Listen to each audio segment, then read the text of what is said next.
Hello, guys and gals, and this is part 18 of our reading of the Harvard Classics. And the Harvard Classics are composed of the Apology, Phaedo, and Credo of Plato, translated by Benjamin Jowett, the Golden Sayings of Epictetus, translated by Hastings Crosley, and the Meditations of Marcus Aurelius, translated by George Long. And this book is edited by Charles W. Eliot, LLD, with introductions and notes. And we're going to go over the copyright information real quick. It clearly says here, copyright 1980, 1937, and 1907 by Grolier Enterprises Corporation. And in the last one, it looks like we left off with number 82 in the Golden Sayings. Now, it's Roman numerals, so it's getting more and more difficult for me to really figure out what these numbers are. So, we're going to read 82 again, because I don't remember if we read 82 or not, but we are going to do that right now. And we are reading the Golden Sayings of Epictetus.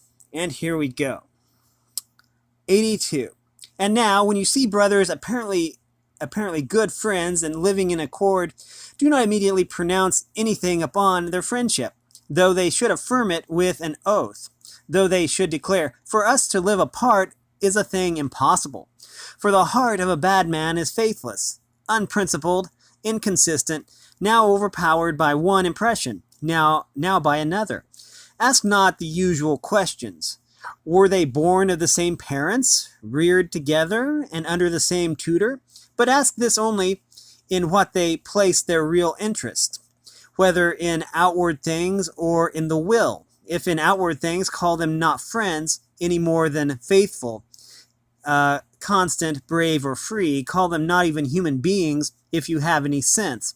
But should you hear that these men hold the good to lie only in the will, only in rightly dealing with the things of sense, take no more trouble to inquire whether they are father and son, or brother or comrades of long standing, but sure of this one thing, pronounce as boldly that they are friends as that they are faithful and just. For where else can friendship be found than where modesty is, where there is an interchange of things fair and honest, and of such only.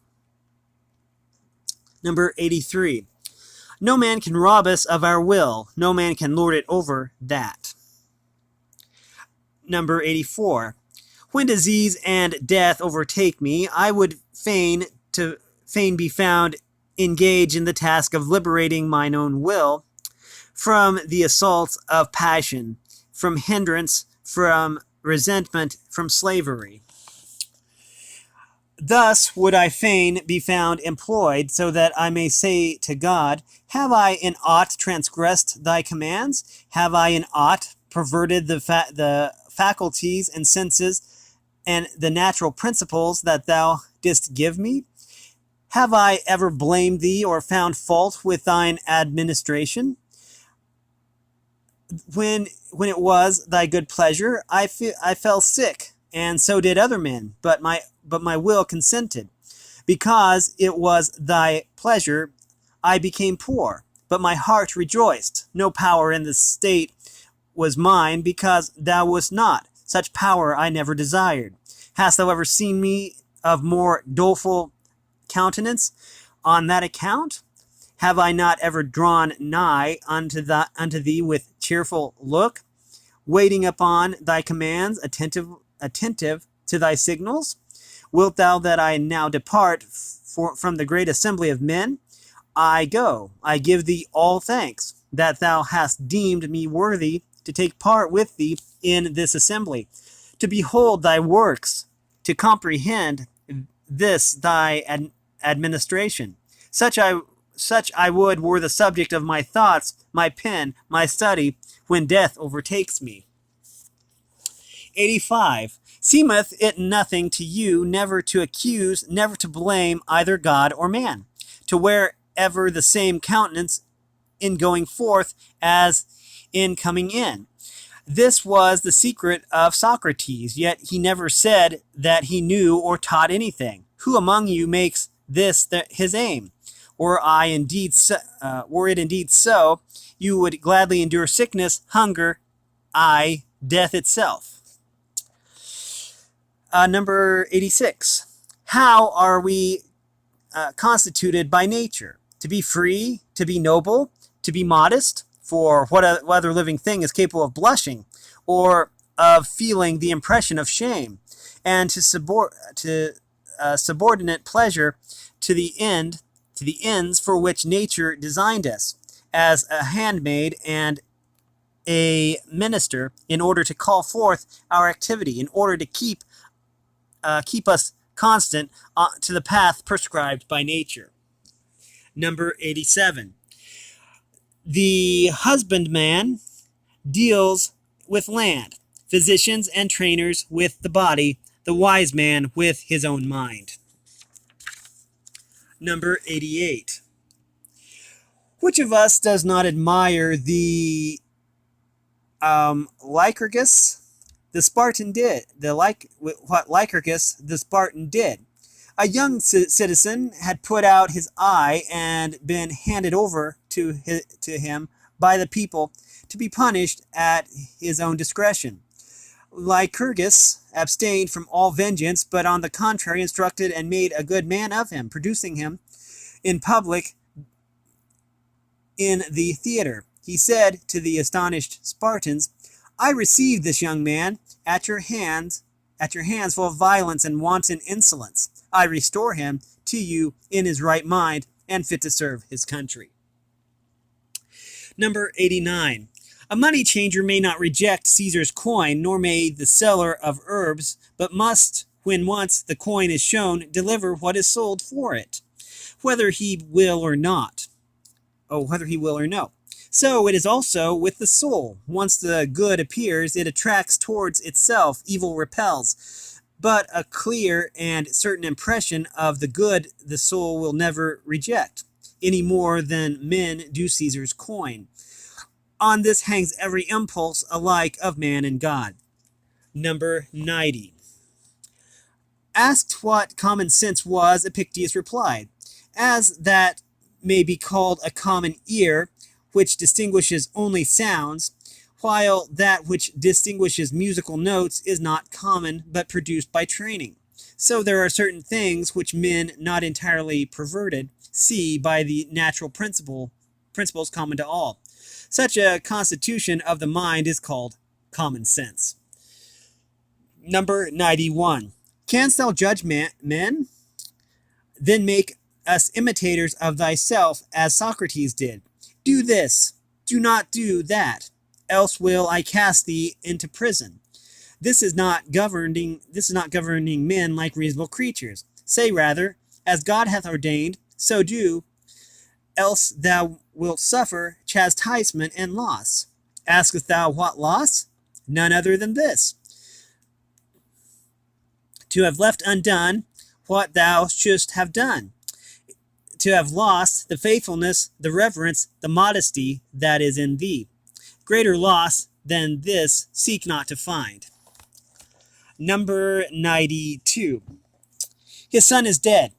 What has happened? His son is dead. Nothing more? Nothing. His ship is lost. What has happened? His ship is lost. He has been haled to prison. What has happened? He has been haled to prison. But that any of these things are misfortunes to him is an addition everyone makes of his own. But, you say, God is unjust in this. Why?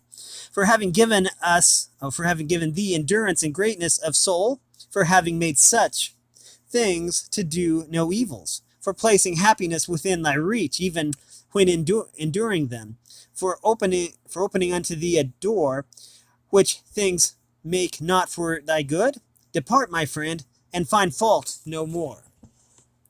Number 93. You are sailing to Rome, you tell me, to obtain the post of governor of Sinosis, in Crete. You are not content to stay at home with the honors you have before. You want something on a larger scale and more conspicuous. But when did you ever undertake a voyage in the purpose of reviewing your own principles and getting rid of any of them that prove unsound? Whom did you ever visit for that object? What time did you ever set yourself for that? What age? Run over the time of your life by yourself, if you are ashamed before me. Did you examine your principles when a boy? Did you not do everything just as you do now? Or when you were a stripling, attending the school of oratory and practicing the art yourself? What did you ever imagine you lacked? And when you were a young man entering into public life and were pleading causes and making a name, who any longer seems equal to you? It keeps going. Let me just check, make sure this is... And at what moment would you have endured another examining your principles and proving that they were unsound? What then am I to say to you? Help me in this matter. You cry, for that I have no rule, and neither did you. If that was your object, come to me as a philosopher. But as you might have gone to an herb seller or a cobbler, what do philosophers have? What do philosophers have rules for then? Why? And whatever may betide our ruling faculty may be as nature would have it, and so remain. Think you this a small matter? Not so, but the greatest thing there is. Well, does it need but a short time? Can it be grasped by a passer-by? Grasp it, if you can. Then you will say, yes, I met Epictetus. I, just as you might a statue or a monument, you saw me, and that is all. But a man who meets a man is one who learns the other's mind and lets him see his in turn. Learn my mind, show me yours, and then go and say that you met me. Let us try each other. If I have any wrong principle, rid me of it. If you have, out with it. That is what meeting a philosopher means. Not so you think this is only a flying visit. While we are hiring the ship, we can see Epictetus too. Let us see what he has to say. Then on leaving you cry out. Then you cry out on Epictetus for a worthless fellow, providential and barbarous of speech. What else indeed did you come to judge of? Number 94. Whether you will or no, you are poorer than I. What then do I lack? What you have not? Constancy of mind, such as nature would have it to be, tranquility. Patron or no patron, what care I? But you do care. I am richer than you. I am not racked with anxiety as to what Caesar may think of me. I flatter none on that account. This is what I have instead of vessels of gold and silver. Your vessels may be of gold, but your reason, your principles, your accepted views, your inclinations, your desires are of earthenware. Number 95. To you, all you have seems small. To me, all I have seems great. Your desire is insatiable, mine is satisfied. See children thrusting their hands into a narrow-necked jar and striving to pull out the nuts and figs it contains. If they fill the hand, they cannot pull it out again, and then they fall to tears. Let go a few of them, and then you can draw out the rest. You too, let your desire go. Cover not many things, and you will obtain. Number 96. Epictetus, it says here, one of the 7 wise men of Greece. He ruled Mytilene in Lesbos in the 7th century BC. So Epictetus, wronged by one whom he had it in his power to punish, let him go free, saying, forgiveness is better than revenge. The one shows native gentleness, the other savagery. Number 97. My brother ought not to have treated me thus. True, but he must see to that. However he may treat me, I must deal rightly by him. This is what lies with me, what none can hinder. Number 98. Nevertheless, a man should also be prepared to be sufficient unto himself, to dwell with himself alone, even as God dwells with himself alone, shares his repose with none, and considers the nature of his own administration, intent upon such thoughts as are meet unto himself. So should we also be able to converse with ourselves, to need none else besides, to sigh for no distraction, to bend our thoughts upon the divine administration, and how we stand related to all else.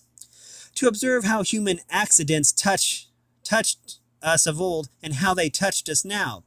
What things they are that still have power to hurt us, and how they may be cured or removed, to perfect what needs perfecting as reason would direct. Number 99. If a man has frequent relations with others, either in the way of conversation, entertainment, or simple familiarity, I've never seen that word for anything besides sex otherwise, but anyways, simple familiarity, he must either become like them or change them to his own fashion. A live coal placed next to a dead one will either kindle that or be quenched by it. Such being the risk, it is well to be cautious in admitting intimacies of this art, remembering that one cannot rub shoulders with a soot-stained man without sharing the soot oneself. What will you do supporting the talk turns on gladiators or horses or prize fighters, or what is worse, on persons, condemning this and that, approving the other? Or suppose a man sneers or jeers or shows a malignant temper. Has any among us the skill of the lute player, who knows at the first touch which strings are out of tune, and sets the instrument right?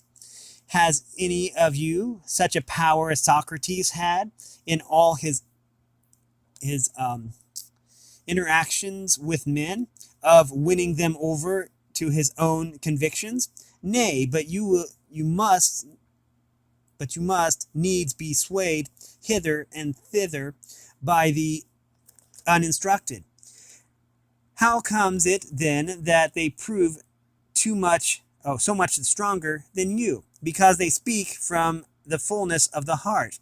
Their low, corrupt views are their real convictions, whereas your fine sentiments are but from the lips outward.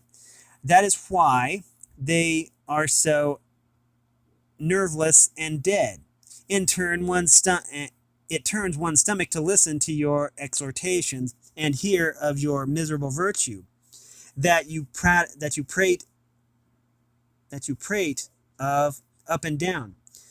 Thus it is that the vulgar proves too strong for you. Everywhere strength, everywhere victory waits your conviction. Number 100.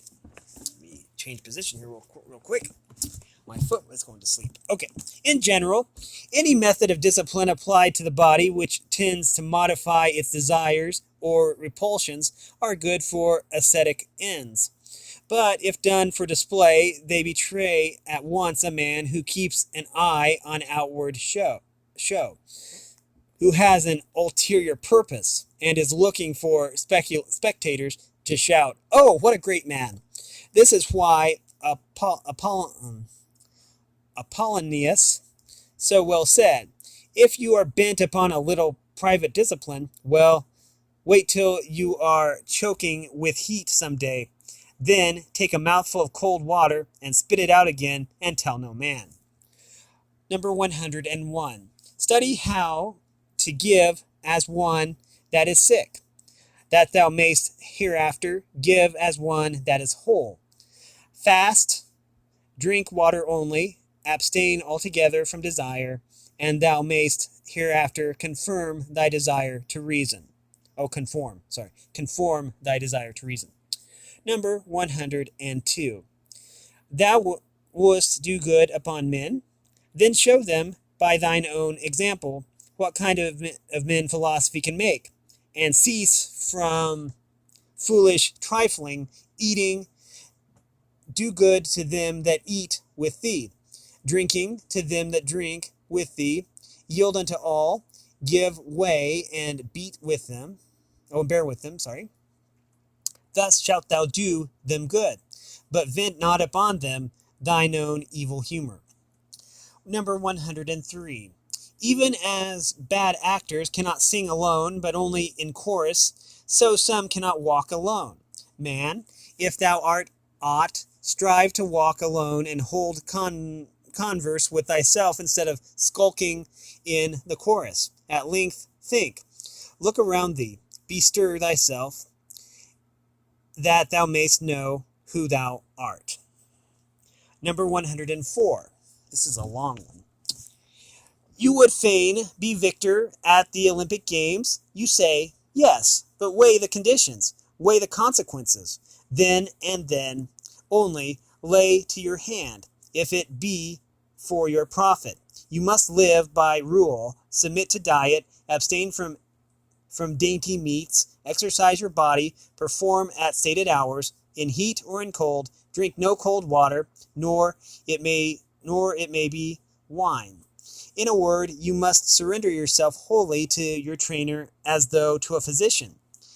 Then, in the hour of contest, you will have to delve the ground. It may chance dislocate an arm, sprain an ankle, gulp down abundance of yellow sand, be scourged with the whip, and with all this sometimes lose the victory. Count the cost, and then, if your desire still holds, try the wrestler's life. Else, let me tell you that you will be behaving like a pack of children playing now at wrestlers, now at gladiators, presently falling to trumpeting, and anon to stage playing. Oh, so they're talking about the WWF or the WWE. When the fancy takes them for what they have seen. And you're even the same wrestler, gladiator, philosopher, orator, all by turns, and none of them with your whole soul. Like an ape, you mimic what you see, to one thing constant never. The thing that is familiar charms no more. This is because you never undertook aught with due consideration, nor after strictly testing and viewing it from every side. No, your choice was thoughtless. The glow of your desire was waxed cold. Friend, bethink you first what it is that you would do, and then what your own nature is able to bear. Would you be a wrestler? Consider your shoulders, your thighs, your loins. Not all men are formed to the same end. Think you to be a philosopher while acting as you do? Think you to go on thus eating, thus drinking, giving way in like manner to wrath and displeasure? Nay, you must watch, you must labor, overcome certain desires, quit your familiar friends, submit to be despised by your slave, to be held in derision by them that meet you, to take the lower place in all things, in office, in positions of authority, in courts of law. Weigh these things fully, and then, if you will lay to your hands, if all the price of these things, you would gain freedom, tranquility, and passionless serenity. Number 105. He that hath no musical instruction is a child in music. He that hath no letters is a child in learning. He that is untaught is a child in life. Number 106. Can any profit be derived from these men? Aye, from all. What? What? Even from a reviler? Why? Why? Tell me that what profit a wrestler gains from him who exercises him beforehand. The very greatness. He trains me in the practice of endurance and controlling my temper, of gentle ways. You deny it. What the man who lays hold of my neck and disciplines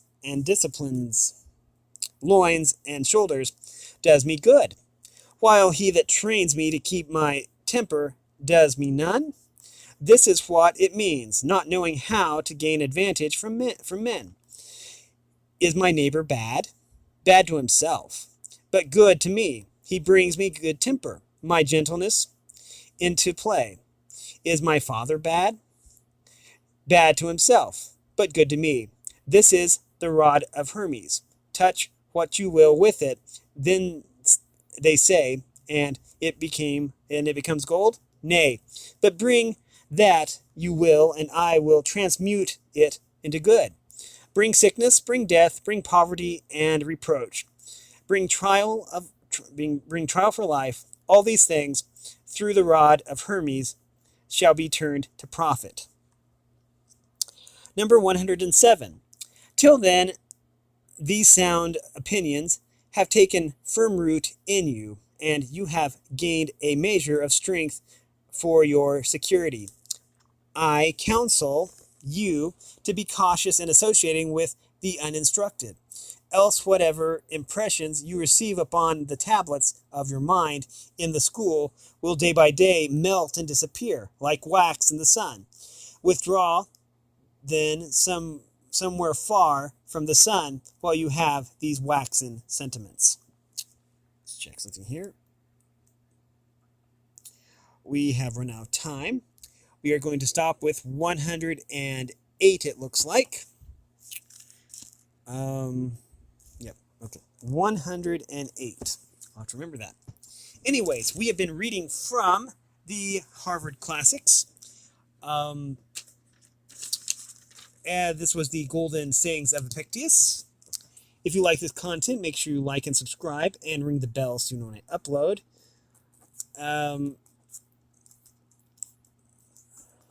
Give me just a second here. 108. Got it. Okay.